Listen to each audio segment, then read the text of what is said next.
रोजी रोटी का सवाल था और रोजी रोटी छीन ली गई लोगों से। घर से दूभर होना पड़ रहा है, लोग रोड पे सो रहे हैं, कहाँ जाएं? इसकी मीडिया जो बड़ी मीडिया है हिंदुस्तान की, वो तो हम सब मुसलमानों को फंसाने में ही लगी रहती है, चाहे वो कोरोना का दौर रहा हो, चाहे वो कोई भी मामला हो, और आज भी यही हाल है। तो जब भी कोई मसला होता है तो सर हमारा ही होता है, कातिल कोई भी हो मुद्दा हम ही बनाए जाते हैं। भाषण का मामला हो तो मुद्दा हम बनाए जाते हैं, घर जलाने का मामला हो तो मुद्दा हम बनाए जाते हैं। इस वक्त सिर्फ हम मुद्दा बन करके रह गए हैं, हकीकत से इसका कोई ताल्लुक नहीं है। सलमान को सबसे पहले दिखा दिया जाता है ये यहाँ का मास्टरमाइंड है, ये यहाँ का आतंकवादी है, या यहाँ का जालिम है, ये यहाँ का जुल्म करने वाला। इस देश में मुसलमान ही दोषी है, मुसलमान ही जालिम है, मुसलमान ही दुश्मन है। इन लोगों ने एक तरफा न्यूज़ दिखाया है, लोकतंत्र को मिटाने की कोशिश किया है। बाबा भीमराव अंबेडकर ने जो हमें संविधान दिया था, उस संविधान को रौंदते हुए, लोकतंत्र को मिटाते हुए, उसकी धज्जियां उड़ाते हुए इन न्यूज़ एंकरों को शर्म नहीं आती है। हम यही लोगों को संदेश देना चाहते हैं कि मीडिया के भड़काने पे हम ना आए, नेताओं के भड़काने पे हम ना जाएं। मस्जिद से और मंदिर की दूरी कम से कम 100 मीटर की है, तकरीबन 100 मीटर की है। सिर्फ एक समुदाय को टारगेट करना सरासर गलत है, और बगैर नोटिस दिए डिमोलेशन करना, मस्जिद पर गेट तोड़ना, और ये सरासर अगर यही चीज़ इन लोगों को करनी थी, एक हफ्ता 15 दिन पहले नोटिस दे देते, कोई एतराज़ नहीं था किसी को। जो गलत था, अनलीगल था, वो होना था। मगर एक तरफ ये फसाद होता है, दूसरे दिन उस समाज के लोगों घर तोड़ दिया जाता है और मंदिर को सुरक्षित छोड़ दिया जाता है। लोग टूट जाते हैं एक घर बनाने में, तुम तरस नहीं खाते हो बस्तियां जलाने में, हमारे को जमाने लग जाते हैं घर बनाने में। उसके बाद वो रोजी रोटी का सवाल था और रोजी रोटी छीन ली गई लोगों से। घर से दूभर होना पड़ रहा है, रात में बच्चे रोड पे सोने के लिए बर्दाश्त हैं, लोग रोड पे सो रहे हैं, कहाँ जाएं? हमारे प्रधानमंत्री जी का एक नारा था, सबका साथ सबका विकास। मैं प्रधानमंत्री जी से आग्रह करता हूं कि एक समुदाय के साथ नाइंसाफ़ी हो रही है, इसमें आप हस्तक्षेप करें और मुस्लिम समाज को इंसाफ दिलाने का आप काम करें। इस देश के मुखिया हो, इस देश के मालिक हो, आपसे मैं आग्रह करता हूं। और माननीय अरविंद केजरीवाल जी जो प्रदेश के मुख्यमंत्री हैं, मैं उनसे ये कहता हूं, जिनकी दुकानें टूटी गई हैं, जिनके मकान तोड़े गए हैं, उनको आप मुआवजा देने का ऐलान कीजिए और मौके पर आइए, उनको तस्दीक कीजिए। कांग्रेस पार्टी के भी लोग आए हुए थे, लेकिन उनको अंदर जाने नहीं दिया, लोगों से मिलने नहीं दिया। इसको कैसे देख रहे हैं? मैं जितनी राष्ट्रीय पार्टी के डेलीगेशन है, मैं सबसे यही गुजारिश करता हूं कि इस मामले को राजनीतिक तूल ना दें और इस मामले में मुस्लिम समाज का साथ दें और उनको इंसाफ दिलाने का काम करें। क्योंकि जिस तरह हमारे भाई लोगों को पकड़ा गया है, उनके ऊपर एक से एक धाराएं लगाई गई हैं, और दूसरे समाज के लोगों पर 107-16 भी ऐसे छोटी छोटी धाराएं लगा के उनको यूएपीए भी लगाए। बिल्कुल, किसी को छोड़ा नहीं जाएगा, बख्शा नहीं जाएगा। देश के गृह मंत्री से मैं यही आग्रह करता हूँ, इखलाक खान हो, पहलू खान हो, उनके साथ भी नाइंसाफ़ी हुई है, उनको भी हाली इंसाफ नहीं मिला है। तो मैं यही कह रहा हूँ, एक समाज को ना साथ लेके सारे समाज को साथ लेके चलें और हमको इंसाफ दिलाने का काम करें।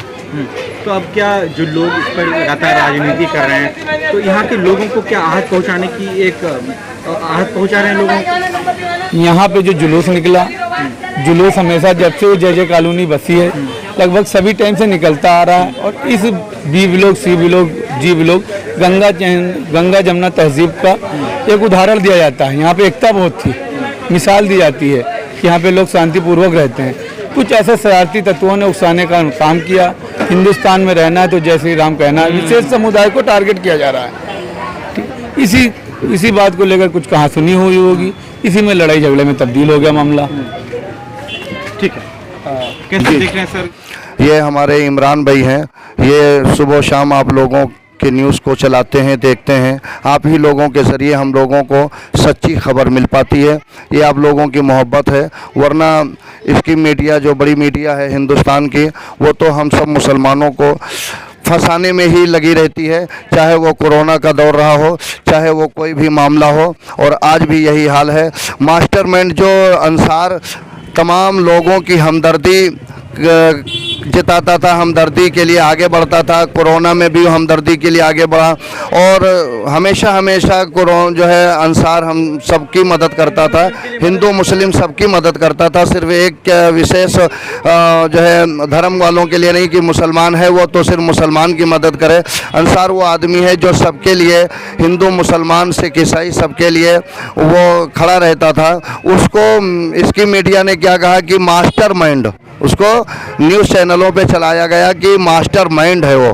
बताइए कि ऐसा लगता है कि जैसे तो कत्ल करके आया है, लूट मार करके अंसार आया है, इस तरह दिखाया गया। उसी एतबार से पुलिस वाले केस भी दर्ज कर लेते हैं, मगर अफवाह सिर्फ उड़ाई गई है। वरना हकीकत यह है कि अंसार भाई के घर के आसपास अगर आप जाएं, और जो लोग अंसार भाई के घर के आसपास गए हैं, मीडिया वाले उन लोगों को सबको पता है कि हिंदू भी उनका साथ दे रहे हैं, मुसलमान भी उनका साथ दे रहे हैं। मसला इसमें हिंदू मुसलमान किया गया है, हकीकत में हिंदू मुस्लिम ये था ही नहीं मामला, इसलिए कि मुसलमानों ने ही उनके जुलूस को आराम से यहाँ से निकाला था।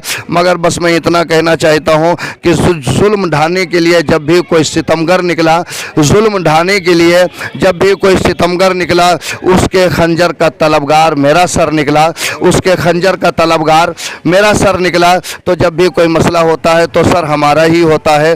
कातिल कोई भी हो, मुद्दा हम ही बनाए जाते हैं। इलेक्शन हो तो मुद्दा हम बनाए जाते हैं, भाषण का मामला हो तो मुद्दा हम बनाए जाते हैं, घर जलाने का मामला हो तो मुद्दा हम बनाए जाते हैं। इस वक्त सिर्फ हम मुद्दा बन करके रह गए हैं, हकीकत से इसका कोई ताल्लुक नहीं है।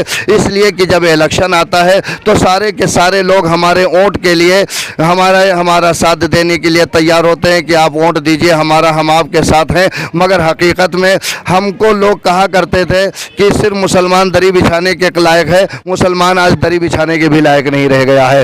ये सिर्फ अगर ये करना चाहते हैं तो ये सब सिर्फ इसमें जो है मेन मीडिया का अहम रोल है। और किसी ने कहा था यकीनन में आज का जब इतिहास लिखा जाएगा कि हिंदुस्तान का लोकतंत्र, क्योंकि आपका ये लोकतंत्र टीवी के नाम से भी आप चैनल चलाते हैं, तो मैं आपको बताऊं कि जब भी इतिहास लिखा जाएगा कि हिंदुस्तान का लोकतंत्र सबसे ज़्यादा नुकसान किसको पहुंचा था, तो सब लोग यही तारीख दाम जो है लेखक लिखेंगे कि यकीनन में लोकतंत्र का नुकसान सबसे ज़्यादा अगर जो मोदी हुकूमत में हुआ था तो वो न्यूज़ एंकरों के ज़रिए, मेन स्ट्रीम मीडिया के ज़रिए हुआ था।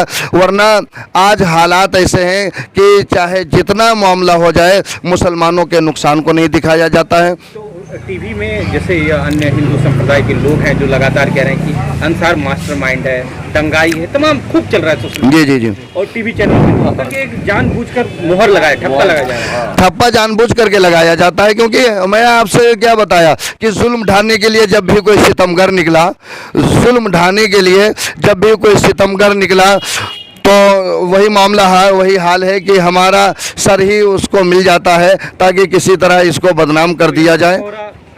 अंसार भाई को बनाया गया है, तमाम मुसलमानों की तरफ से उन्हीं को बना दिया गया कि उन्हीं है मास्टरमाइंड है। बताइए, ये सब कोई चीज़ दिखाने के लिए मचा। मैं आपको एक बात और बताना चाहता हूँ कि जब भी कहीं किसी चीज़ की बात होती है तो मुसलमान को सबसे पहले दिखा दिया जाता है ये यहाँ का मास्टरमाइंड है, ये यहाँ का आतंकवादी है, या यहाँ का जालिम है, ये यहाँ का जुल्म करने वाला।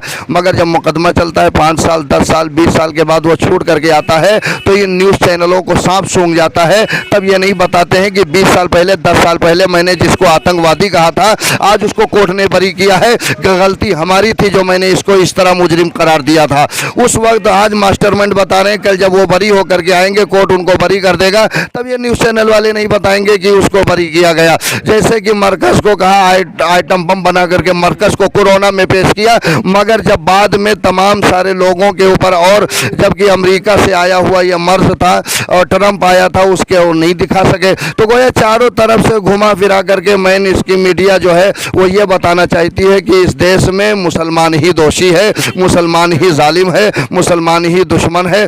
तो ये अगर आपस में भाईचारगी को ख़त्म किया है तो ये न्यूज़ वाले हैं, मेन इसकी मीडिया वाले हैं। इनमें चंद चैनल तो ऐसे हैं कि कूद कूद करके न्यूज़ दिखाते हैं। वो रवीश कुमार भाई ने बताया था, कहा था ये न्यूज़ जो है कूद कूद कर करके दिखाते हैं। तो जैसे न्यूज़ भारत वाले जो है भारत टाइम्स वाले हैं, आर भारत वाले, तो आर भारत कूद कूद के दिखाते हैं। तो रोहित कुमार भाई ने कहा था कि देखने वालों को भी चाहिए कि सब फ्रिज वगैरह एक किनारे कर दें, देखने वाले भी कूद कूद करके देखें, क्योंकि एंकर जब कूद कूद करके न्यूज़ दिखाएगा तो समझेंगे कि ये न्यूज़ एंकर नहीं है, ये पत्रकार नहीं है, बल्कि एक जोकर है।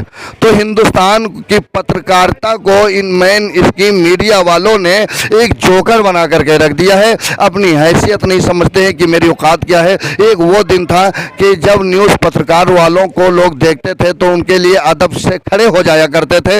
आज उनको जो है नारे उनके खिलाफ लगाए जाते हैं, मीडिया को भगाने के नारे लगाए जाते हैं। ये सब ऐसा हुआ क्यों है? तो हुआ सिर्फ उसकी वजह यही है कि इन लोगों ने एक तरफा न्यूज़ दिखाया है, लोकतंत्र को मिटाने की कोशिश किया है। बाबा भीमराव अंबेडकर ने जो हमें संविधान दिया था, उस संविधान को रौंदते हुए, लोकतंत्र को मिटाते हुए, उसकी धज्जियां उड़ाते हुए इन न्यूज़ एंकरों को शर्म नहीं आती है, इनको गैरत नहीं आती है। गांधी की तस्वीर को भी जलाते हैं। और मैं अपने दलित समुदाय को भी कहूँगा कि आप लोगों ने जो इस तरह से बीजेपी वालों को समझा है कि यही हमारे मसीहा हैं, आपने अपने मसीहा को छोड़ दिया है। आपने को ज़िंदगी जीने का तरीका दिया था तो भीमराव अंबेडकर ने दिया था। भीमराव अंबेडकर की तस्वीरें जलाई जाती हैं, उनकी मूर्ति को तोड़ी जाती है। मगर आज अफसोस है कि हमको समझने के लिए हम इस बात को तैयार नहीं है। हम हिंदू, मुस्लिम, सिख, ईसाई सब एक हैं, एक साथ रहना चाहते हैं। हम यही लोगों को संदेश देना चाहते हैं कि मीडिया के भड़काने पे हम ना आए, नेताओं के भड़काने पे हम ना जाएं। हम सब अपनी भाईचारगी जैसे पहले से बनाए रखे थे, वैसे ही हम अपनी भाईचारगी को हमेशा हमेशा बनाए रखें।